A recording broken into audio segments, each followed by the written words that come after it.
माझे नाव प्रिया आहे। मी दिसायला खूप सुंदर होते, त्यामुळे माझी वहिनी माझ्या सौंदर्याबद्दल खूप द्वेष करत होती। मला जर कोणी म्हणाले की प्रिया तू खूप सुंदर आहेस, खूप छान दिसतेस, तर तिला खूप राग यायचा। ती म्हणायची, काय करायचे आहे या सौंदर्याला, एक ना एक दिवस त्याची मातीच होणार आहे। तेव्हा मी म्हणायचे, वहिनी अगं हे तू का असे का बोलत आहेस? मी काय बिघडवले आहे तुझे? दादा तू तरी सांगणारे वहिनीला, ती नेहमी अशीच बोलत असते। पण तेव्हा तोही काही बोलत नव्हता। माझी आई जिवंत होती तर बाबांचे निधन मी 10 वर्षांची असतानाच झाले होते। बाबा गेल्यापासून आई सतत आजारी असायची। दादा आणि वहिनी आईकडे लक्ष देत नव्हते। वहिनी आईला वेळेवर जेवण देत नव्हती आणि दिलेच तर शिळे अन्न द्यायची। एके दिवशी आई आजारी असताना वहिनीने आईला रात्रीचे उरलेले शिळे अन्न खायला दिले। मला वहिनीचा खूप राग आला। मी वहिनीला म्हणाले, वहिनी तू आईला शिळे अन्न का दिलेस? तिला शुगरचा त्रास आहे, तुला ठाऊक आहे ना? तरीही तू असे का करतेस? जर तुला जेवण बनवण्याचा कंटाळा येतो तर मला सांगत जा, मी आईसाठी जेवण बनवत जाईल। वहिनीला राग आला। तिने मला बरेच ऐकवले आणि मग आम्हा दोघीत खूप भांडण झाले आणि नेहमीप्रमाणे दादाने वहिनीचीच बाजू घेतली। वहिनी म्हणाली, हे बघा, आंधळा लुळा पांगळा वेडा कसलाही मुलगा असू द्या, पण लवकरात लवकर हिचे लग्न लावून द्या। आता मी हिला ह्या घरात 1 मिनिटही सहन करू शकत नाही। आई म्हणाली, सुनबाई माझ्या गरीब मुलीला असे बोलू नकोस ग। दादा म्हणाला, आई तू गप्प बस, खरे तर तुझ्या आणि बाबांच्या लाडामुळेच ही शेफारली आहे। तू खूप रागात होता। पुढे म्हणाला, मी तुला एके दिवशी असा सरळ करेन की तू जन्मभर लक्षात ठेवशील। तू लहान आहेस ना, तर लहानच राहा।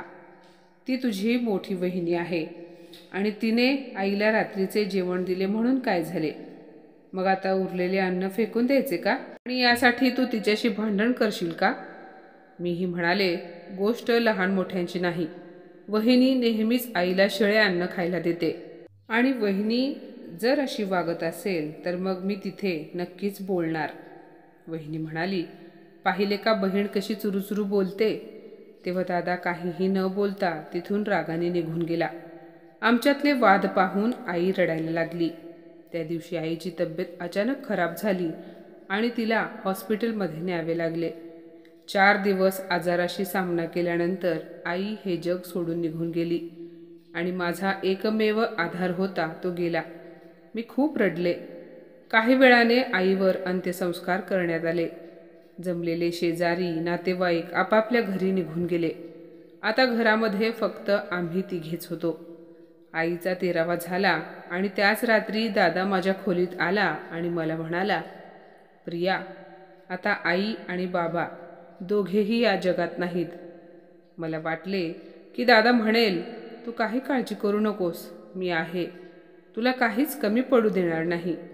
पण तो तर मला म्हणाला, पुढच्या रविवारी तुझे लग्न आहे। त्याचे बोलणे ऐकून मला आश्चर्य वाटले। मी म्हणाले, काय? तो पुन्हा म्हणाला की हो, मी तुझे लग्न ठरवले आहे। प्रिया तू लग्न करून तुझ्या घरी गेलीस तर चांगलेच आहे ना? तेव्हा मी दादाला विचारले नाही की कोण मुलगा आहे, काय करतो, कुठे असतो, कारण मला तेव्हा ते विचारण्याची गरज वाटली नाही। काहीही झाले तरी एक मोठा भाऊ म्हणून माझा त्याच्यावर विश्वास होता आणि कोणत्याही भावाला आपल्या बहिणीचे वाईट व्हावे असे कधीच वाटणार नाही। म्हणून मी दादाला काहीच विचारले नाही। तो पुढे म्हणाला, आता ह्या वर्षी लग्न केले नाही तर आणखी 3 वर्षे तरी तुला लग्न करता येणार नाही, म्हणून मला लवकरात लवकर तुझे लग्न व्हावे असे वाटते। हे बघ, मला ठाऊक आहे प्रत्येक मुलीच्या तिच्या लग्नाबद्दलच्या काही इच्छा असतात। तुझ्याही मनात काही इच्छा असतील, पण आता त्यांना मनातच राहू देत, कारण मी तुझे लग्न अत्यंत साध्या पद्धतीने करून देणार आहे। एवढे बोलून तो तिथून निघून गेला। आता माझे लग्न होणार, मी ह्या घरातून जाणार ह्या विचाराने मी रडायला लागले, पण स्वतःला दिलासा देत मनात म्हणाले, एक ना एक दिवस तर मला लग्न करावेच लागणार आहे. लग्न होऊन सासरी गेले तर ते माझे स्वतःचे हक्काचे घर असेल. तिथे मला कोणाची गुलामी तर करावी लागणार नाही. आणि सर्वात महत्त्वाचे म्हणजे मी वहिनीपासून दूर जाईन. नाहीतर आई गेल्यापासून वहिनीने माझे जगणे मुश्किल केले आहे. काही ना काही कारण काढून ती सतत भांडतच असते. तेव्हा मी मनापासून ह्या लग्नाला तयार झाले. पण मला असेही वाटत होते की ना कोणी मला पाहायला आले, ना दादाने मला कोणा मुलाचा फोटो दाखवला. मग पाहण्याचा कार्यक्रम न होता लग्न कसे जुळले? असे कसे होऊ शकते? शेवटी लग्नाचा दिवस उजाडला. पण लग्नाच्या दिवशी जेव्हा मी माझ्या होणाऱ्या नवऱ्याला पाहिले तेव्हा माझ्या डोक्यावर आभाळ कोसळले. माझ्या भावाने माझ्यासाठी अशा माणसाची निवड केली असेल ह्यावर माझा विश्वास बसत नव्हता. मला वाटले बहुतेक यामध्ये माझ्या वहिनीची काहीतरी चाल असावी. कारण जेव्हा आमचे भांडण व्हायचे तेव्हा वहिनी मला नेहमी म्हणायची, तुला एक दिवस जन्माची अद्दल घडवेन, कधीतरी याचा बदला नक्की घेईन. आणि आज तिने तेच केले होते. तिने त्याचा बदला घेतला होता. कारण माझा होणारा नवरा वेडा होता. तो एका विचित्र अवस्थेत बसला होता. त्याला पाहून लहान मुलगासुद्धा सांगेल की तो कोणी नॉर्मल माणूस नाही, तर तो एक वेडा आहे. त्याच्या हातामध्ये त्याने चॉकलेट पकडले होते. तो एखाद्या लहान मुलाप्रमाणे चॉकलेट खात होता. त्याचे विस्कटलेले केस, घाणेरडे मळलेले कपडे, लहान मुलगा मातीत खेळतो तसे ते कपडे घाण झाले होते. हा माझा होणारा नवरा होता. लग्नाला आलेल्या सर्व पाहुण्यांना माहिती झाले की तो वेडा आहे. गल्लीतील सर्व बायका आल्या होत्या. दूरचे नातेवाईक आले होते. त्यांनी सुद्धा बोलायला सुरुवात केली की अरे च्या, प्रियाचा नवरा वेडा आहे. हे काय केले तिच्या दादा वहिनीने? बहिणीवर एवढा मोठा अन्याय का केला? आई काय मेली आणि ह्यांचे डोळे पांढरे झाले. एका वेड्याबरोबर एवढ्या चांगल्या मुलीचे लग्न लावून देत आहेत. शेवटी माझे लग्न झाले आणि पाठवणीची वेळ आली. माझ्या डोळ्यातून अश्रू वाहत होते. मला खूप मोठ्याने रडावेसे वाटत होते.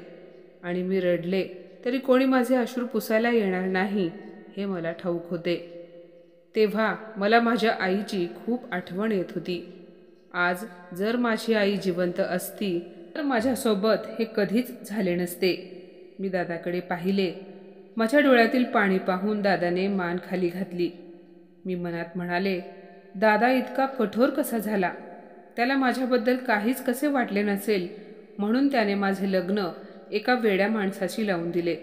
दादाच्या मनात आले नाही का की हा वेडा मला कसा ठेवेल, मला काय खाऊ पिऊ घालेल? अरे आजकाल लोक तर मुलाला नोकरी नसली तरी आपल्या मुलींचे लग्न अशा माणसाशी लावून देत नाहीत.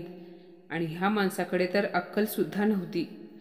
एक वेळेस मला असे वाटले की मी ओरडून सर्वांना सांगावे की मला हे लग्न मान्य नाही. पण पुन्हा असे वाटले की मग त्यानंतर माझे काय होईल? उलट माझाच तमाशा होईल. आणि सर्वात महत्त्वाचे म्हणजे माझे दादा आणि वहिनी सुद्धा मला घरात घेणार नाहीत. त्यामुळे मी आता माझ्याबरोबर पुढे जे काही होईल ते सर्व काही देवावर सोडून दिले आणि गुपचूप सासरी जायला निघाले. जाता जाता भावाने डोक्यावर हात ठेवण्याचा प्रयत्न केला होता. पण तेव्हा मी मागे सरकले. तेव्हा वहिनी सर्वांसमोर म्हणाली, बघा हिचे नखरे.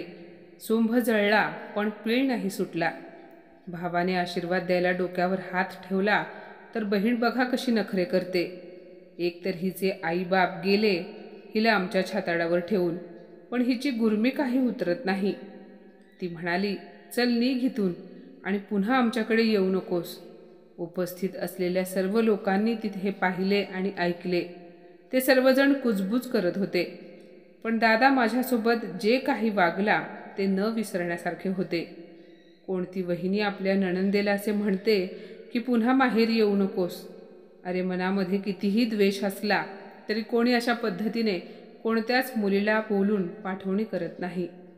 माझ्यासोबत ते दोघे किती वाईट वागत होते हे देव तरी पाहत असेल. देवालाही ठाऊक असेल की ह्या दादा वहिनीने माझ्यावर किती अन्याय केला आहे आणि माझा विश्वास होता की देव एकदा ना एकदा याचा नक्कीच न्याय करेल. पण आता सध्या तर माझी वेळ खूप खराब आहे असे दिसत होते.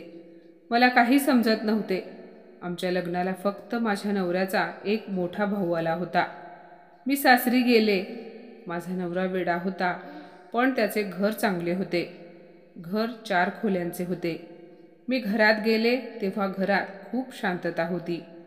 माझ्या मोठ्या धीराने मला सांगितले की आकाश माझा धाकटा भाऊ आहे. तो एकटाच ह्या घरात राहतो. मी अधूनमधून ह्या घरी येतो.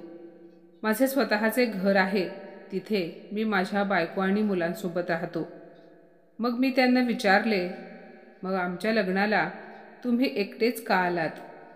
ते म्हणाले, माझी बायको आणि मुले तिच्या माहेरी गेली आहेत आणि अचानक लग्न ठरल्यामुळे तिला सांगायचे राहून गेले. माझा दीर पुढे म्हणाला, वहिनी, माझ्या भावाला सांभाळून घ्या. आता तुम्हालाच त्याला आणि या घरालाही सांभाळायचे आहे. पूर्वी आई बाबा जिवंत असताना आम्ही सगळे इथेच एकत्र राहत होतो. पण आई बाबा एका अपघातात गेले आणि आकाशच्या अशा वेडसरपणामुळे माझ्या बायकोने वेगळे राहण्याचा निर्णय घेतला. असो, तर आता ह्या घरात फक्त तुम्ही आणि तुमचा नवराच राहणार आहात. जर तुम्हाला काही अडचण आली किंवा कोणती वस्तू कुठे ठेवली आहे हे समजत नसेल तर मला फोन करून विचारा. बाजूच्या भिंतीवर माझा नंबर लिहिलेला आहे. आणि हो, आकाश जर तुम्हाला जास्त त्रास द्यायला लागला तरीसुद्धा तुम्ही मला फोन करून सांगू शकता.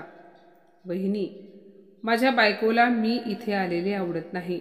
त्यामुळे जर काही जास्त इमर्जन्सी असेल तरच मला बोलवा, नाहीतर स्वतः त्याला सांभाळण्याचा प्रयत्न करा. कारण हा आहे तर तुमचाच नवरा आणि तुम्हाला ह्याच्यासोबतच राहायचे आहे. त्यांच्या बोलण्यावरून मला समजत होते की माझे आयुष्य किती वाईट होणार होते. मी होकारार्थी मान हलवली, कारण माझ्याकडे दुसरा कोणताही पर्याय नव्हता. तो म्हणाला, देव तुमची मदत करेल. तुम्ही काही काळजी करू नका. एके दिवशी सर्व काही ठीक होईल. मला ठाऊक होते माझा दीर मला खोटा दिलासा देत होता. काही वेळाने तो तिथून निघून गेला आणि जाताना पुन्हा म्हणाला, वहिनी, एके दिवशी सर्व काही ठीक होईल. तुम्ही काही काळजी करू नका. माहिती नाही ही गोष्ट तो 2 वेळा का म्हणाला आणि मोठ्या आवाजात का म्हणाला. मला तर काही लक्षात येत नव्हते. मी म्हणाले, ठीक आहे. मी पाहिले की माझा नवरा आकाश खोलीत बसला होता. मी जेव्हा त्या खोलीत गेले तेव्हा मला ओळखायला जराही वेळ लागला नाही की ही त्याची खोली होती.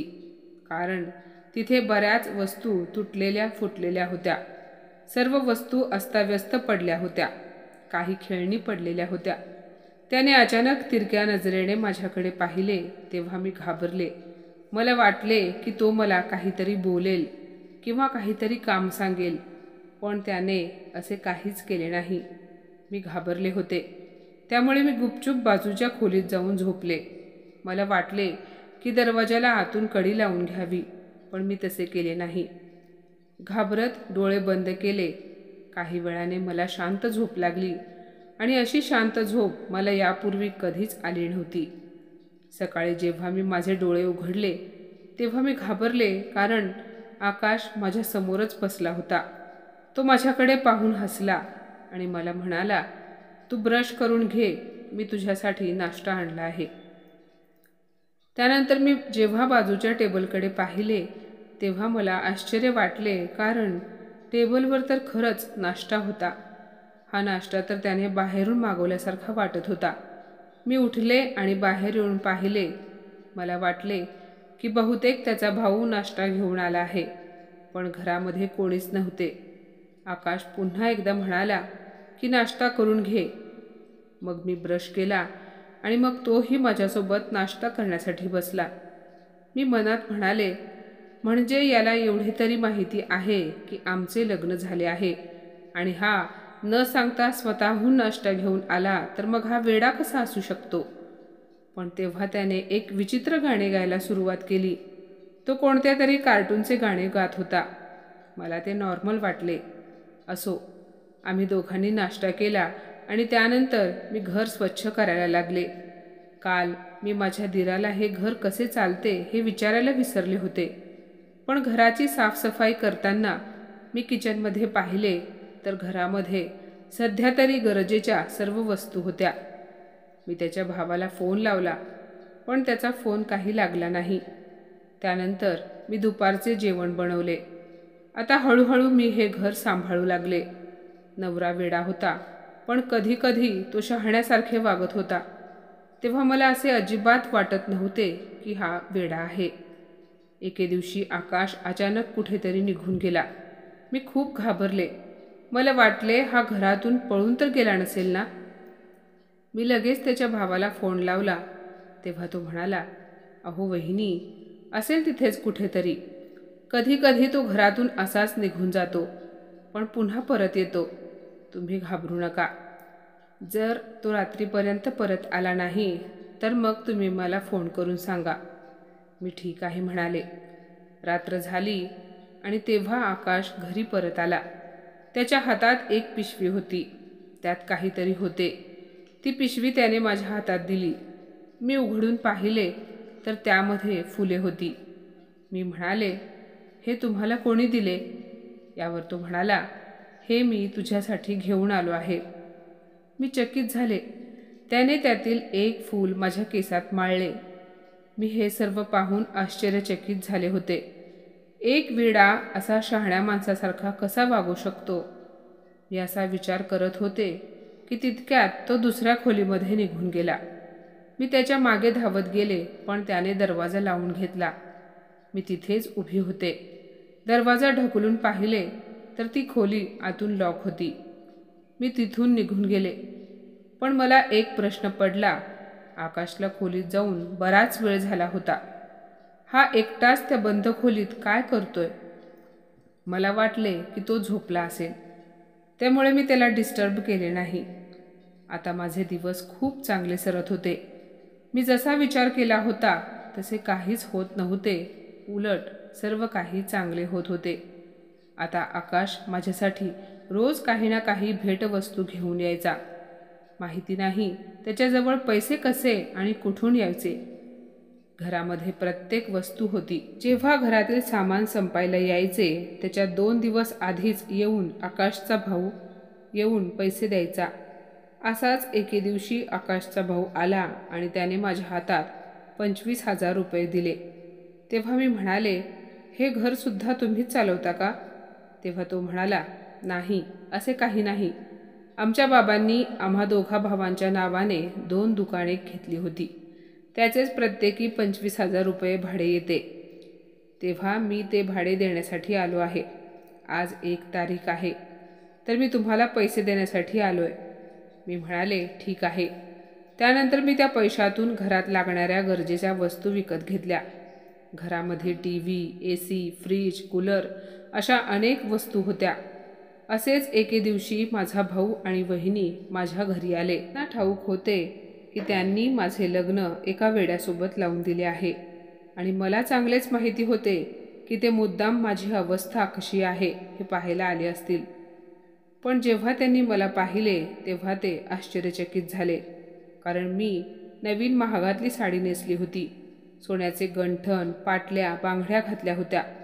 माझी वहिनी मला एकटक पाहायला लागली. ती म्हणाली, तुझ्याजवळ एवढी महागातली साडी, दागिने कुठून आले? ह्या लोकांनी तर लग्नात तुला साधी साडी घेतली होती आणि आम्ही तर तुला काहीच दिले नव्हते. तेव्हा मी म्हणाले, हे मला माझ्या नवऱ्याने आणून दिले. वहिनी हसली आणि म्हणाली, तुझा नवरा तर वेडा आहे. मग त्याने तुझ्यासाठी एवढी महागातली साडी, दागिने कुठून आणले? यावर मी म्हणाले, तुला कोणी सांगितले की माझा नवरा वेडा आहे म्हणून? हे बघा, त्याने माझ्यासाठी काय काय आणले आहे. जेव्हा मी त्याने आणलेल्या सर्व वस्तू माझ्या वहिनी दादाला दाखवल्या तेव्हा ते सुद्धा चकित झाले. ते म्हणाले, हे सर्व कुठून आणले? तुझा नवरा कुठे चोरी तर करत नाही ना? मी म्हणाले, ह्या वस्तू चोरीच्या नाहीत. वहिनी पटकन म्हणाली, मग ह्या वस्तू तर नवीन सुद्धा वाटत नाहीत. थोडक्यात काय, तर माझ्या वहिनीने दादाने माझ्याबद्दल वाईट चिंतले होते. पण माझे काही वाईट झालेच नाही. माझे सर्व काही चांगले आहे आणि महत्त्वाचे म्हणजे नवरा वेडा असूनही मी आनंदात आहे हे त्यांना पचले नाही. त्यामुळे त्यांना आता माझा आनंद काही बघवला नाही. पण मी मात्र खूप खुश झाले. त्यानंतर माझी वहिनी म्हणते कशी, बघ, आम्ही तुझे वेड्या मुलाबरोबर लग्न लावून दिले तेव्हा सर्वांना वाटत होते की आम्ही चुकीचा निर्णय घेतला, पण आता तू तर खूप आनंदी आहेस.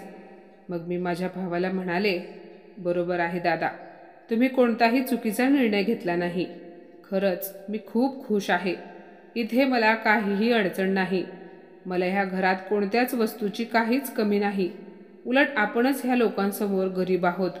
जर माझे लग्न आकाशबरोबर झाले नसते तर मला खात्री आहे तुम्ही माझ्यासाठी खूप वाईट किंवा व्यसन असणाऱ्या माणसाशी माझे लग्न लावून दिले असते. खरे बोलायचे तर आज मला माझ्यापेक्षा कोणीच सुखी नसेल असे वाटते. हे ऐकून वहिनीने नाक मुरडले. ती रागाने दादाला म्हणाली, चला आता घरी. ते दोघेही निघून गेले. मी त्यांना चहा पाणी विचारले पण तरीही ते थांबले नाहीत. मला ठाऊक होते की आता वहिनी घरी गेली की माझ्या दादाबरोबर भांडण करेल. मला आनंदी पाहून घरी जाऊन भांडणार हीच त्यांची शिक्षा होती. आकाश माझ्याशी काही बोलत नव्हता. मला सर्व वस्तू घेऊन द्यायचा, माझी काळजी करायचा. एके दिवशी चालत असताना अचानक माझ्या अंगठ्याला ठेच लागली. तेव्हा आकाशने मलमपट्टी केली. मी त्याच्याकडे पाहतच राहिले. मला तर तेव्हा तो अजिबात वेडा वाटला नाही.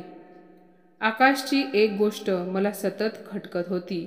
तो रोज रात्री बेडरूमच्या बाजूला असणाऱ्या खोलीमध्ये जाऊन दरवाजा आतून लॉक करून बसायचा. मला हे थोडे विचित्र वाटायचे. ह्याबद्दल मी त्याला बोलण्याचा प्रयत्न केला होता, पण तो तेव्हा काही व्यवस्थित बोलला नाही. आकाश मानसिकदृष्ट्या केव्हा चांगला होईल हाच विचार माझ्या मनात सतत यायचा. जर तो चांगला झाला तर मग ह्या जगामध्ये सर्वात चांगला पुरुष तोच असेल. तो दिसायला सुंदर होता, तरुण होता, त्याच्याकडे पैशांची काही कमी नव्हती, स्वतःचे घर होते, घरामध्ये एवढ्या महागातल्या वस्तू होत्या. जर आकाश नीट झाला तर माझ्या आयुष्यात फक्त आनंद असेल हे मात्र नक्की होते. माझी एक मैत्रीण मानसोपचार तज्ज्ञ होती. एके दिवशी तिने मला सांगितले की अशा लोकांना प्रेमाची गरज असते. जर त्यांच्या आयुष्यामध्ये कोणी त्यांच्या जवळचे असेल तर ते त्यांच्यावर खूप प्रेम करतात, म्हणजे इतर माणसांपेक्षा जास्त. पण इथे तर उलट होते. आकाश माणसापेक्षा त्या बंद खोलीवर जास्त प्रेम करत होता. हळूहळू मला सर्व काही लक्षात येऊ लागले की जो काही मामला आहे त्याचा संबंध त्या खोलीशी नक्की आहे. त्यामुळे मी त्याच्या मागावर राहण्याचे ठरवले. मला ठाऊक करून घ्यायचे होते की त्या खोलीमध्ये आकाश नक्की काय करतो.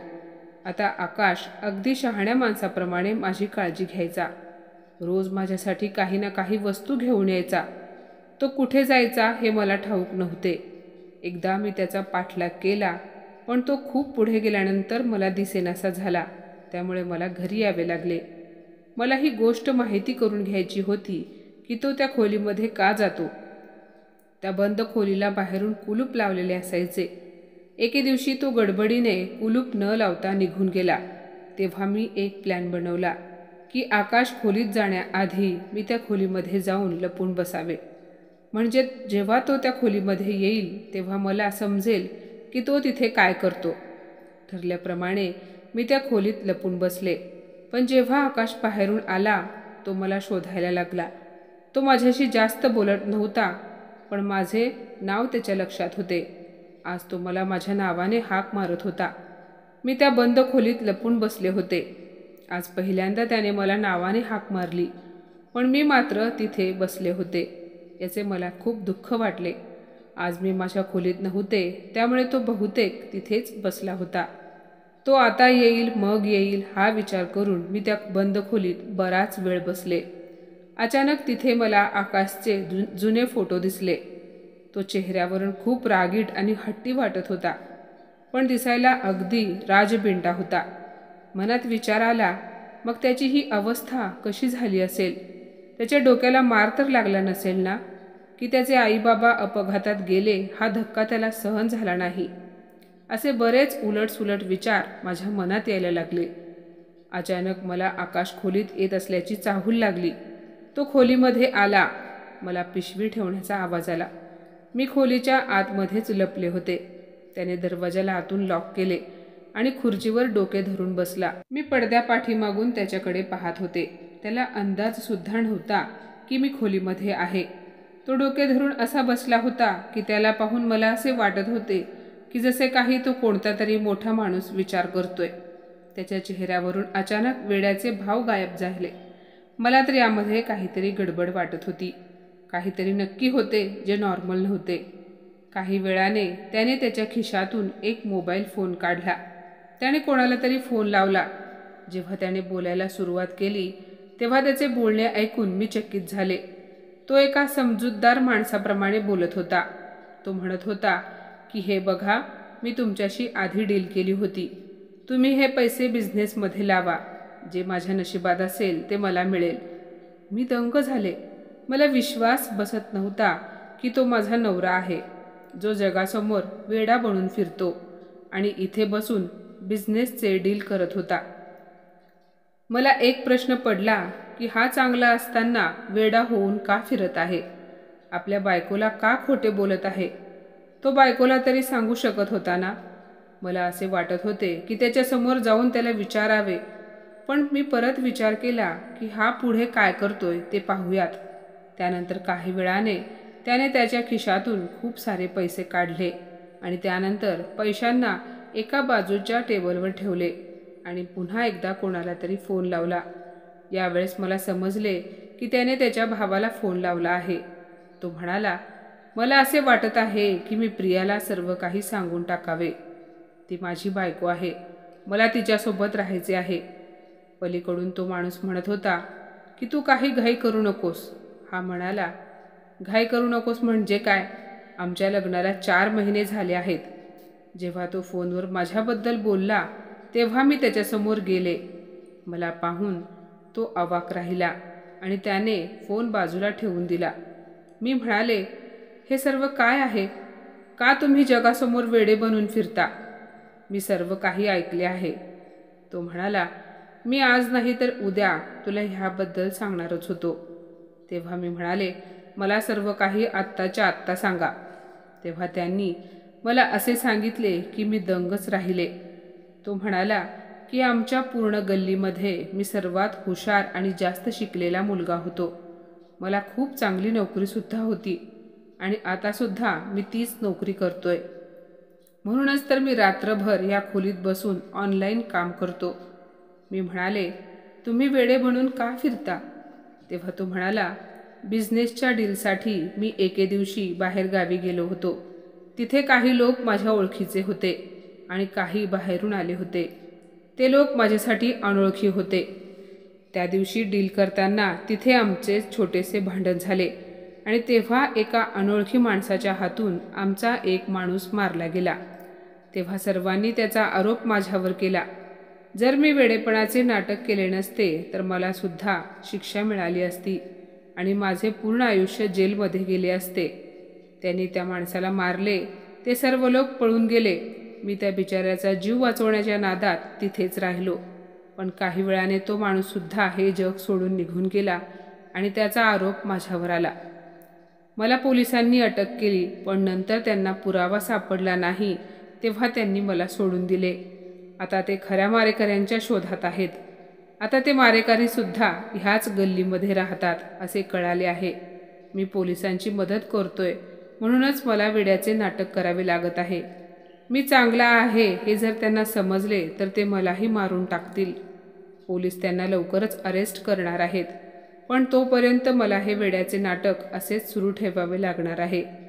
तो बोलत होता आणि मी फक्त त्याच्या डोळ्यात डोळे घालून ऐकत होते. तो पुढे म्हणाला, तुझ्या भावाने जेव्हा सांगितले की त्याला हे स्थळ पसंत आहे तेव्हा आम्ही दोघे भाऊ खूप चकित झालो. कारण आम्हाला वाटले की एक सख्खा भाऊच आपल्या बहिणीचे लग्न एका वेड्या मुलाशी करण्यास कसा तयार झाला. तुझे दादा बहिणी तुला खूप त्रास देतात हे आम्हा दोघांना माहिती झाले होते. त्यामुळेच मी तुला न पाहताच लग्नासाठी होकार दिला. प्रिया, खरे सांगतो, माझे तुझ्यावर खूप प्रेम आहे. तू मला खूप आवडतेस. मी बाहेर जातो तेही माझ्या कामाच्यासाठी जातो. तुझा चेहरा सतत माझ्या डोळ्यासमोर असतो. तेव्हा विचार करतो तुझ्यासाठी काही ना काही घेऊन जावे. कधी कधी असे वाटायचे की जर तू इथल्या परिस्थितीला वैतागून मला सोडून गेलीस तर काय होईल, आणि तुला असे वाटू नये की एका वेड्यासोबत तू खूप वाईट अवस्थेमध्ये आयुष्य जगत आहेस. त्यामुळे मी तुला काहीही कमी पडू देत नव्हतो. प्रिया, मी तुझ्यावर खूप प्रेम करतो आणि यापुढेही करत राहीन. त्याचे बोलणे ऐकून माझ्या डोळ्यातून अश्रू आले आणि मी त्याला घट्ट मिठी मारली. आकाश म्हणाला, तू का रडत आहेस? हे आनंदाश्रू आहेत. तेव्हा तो म्हणाला, तू एक अजबच आहेस. आनंदात पण रडतेस आणि दुःखातही. हे बघ, आता अजिबात रडायचे नाही, फक्त आनंदात राहायचे. काही दिवसांनी पोलिसांनी त्या मारेकऱ्यांना अटक केली आणि आता सर्वांना ठाऊक झाले की आकाश वेडा नव्हता. मी आकाशला म्हणाले, खरंच जगात देव आहे, म्हणूनच त्याने तुम्हाला माझ्या आयुष्यात पाठवले. देवाने मला तुमच्यासारखा पती दिला. आकाश, मी कधीच कोणाचे वाईट केले नाही, पण माझ्या सख्ख्या भावाने माझ्यासोबत वाईट केले. पण देवाचे लाख लाख आभार की तुम्ही व्यवस्थित आहात. आणि तेव्हापासून आकाश आणि प्रिया आनंदाने संसार करू लागले. माझ्या मित्रमैत्रिणींनो, आजची ही कथा तुम्हाला कशी वाटली कमेंटमध्ये नक्की सांगा. आणि अशाच नवनवीन कथा ऐकण्यासाठी प्रज्ञा मराठी स्टोरीजला नक्की सबस्क्राईब करा. धन्यवाद.